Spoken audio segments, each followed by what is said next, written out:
Traumatised হয়ে গেছে আমাদের শিশু সন্তানরা, বোনেরা, এমনকি সচেতন মানুষ।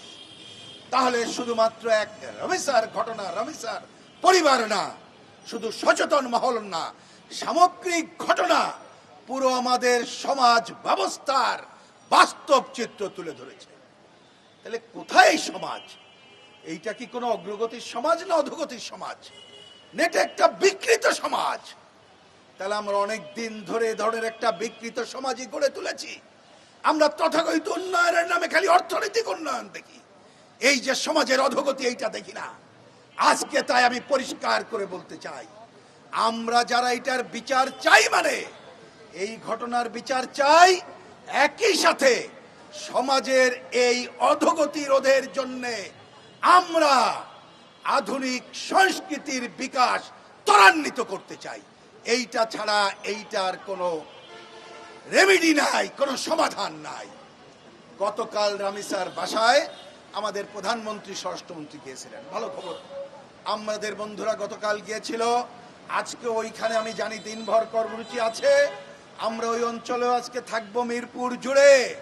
কিন্তু বাবাকে সান্ত্বনা দিয়েই বা পরিবারকে সান্ত্বনা দিয়ে যদি কাজ শেষ করি সেটা হবে না।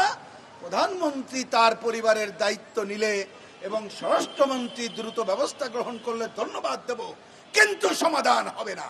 আমি পরিষ্কার করে বলি, এই যে ঘটনা তার দৃষ্টান্তমূলক সাথীর সাথে অন্তত পক্ষে তিনটা কাজ করবেন কিনা সিদ্ধান্ত নেন। এক নম্বর, রামিসা হত্যাকাণ্ডের বিচারের সাথে সাথে ঘোষণা দেন বাংলাদেশে পর্যন্ত যত হত্যা, নারীর প্রতি সহিংসতা ঘটেছে, আমি দর্শন উচ্চারণ করতে চাই না, আগামী 1 মাসের মধ্যে সকল ঘটনার প্রকৃত চার্জশিট দেওয়া হবে এবং দোষীদের শাস্তির মুখোমুখি ব্যবস্থা গ্রহণ করবেন।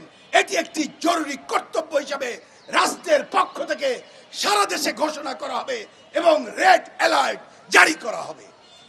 আমার দ্বিতীয় দাবি হলো, আপনি যদি প্রকৃত পক্ষে একটা আধুনিক সমাজ চান, যদি মনে করেন অগ্রগতির সমাজ চাই, যদি সবার আগে বাংলাদেশ চাই, তাহলে আজকে এই ঘোষণা দেন, বাংলাদেশ হবে শিশু এবং নারীর জন্য নিরাপদ নগরী।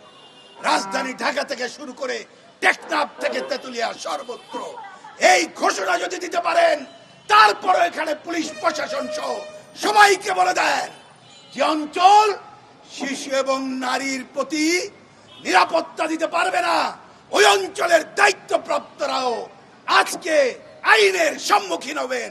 দেখবেন অনেকাংশেই কমে।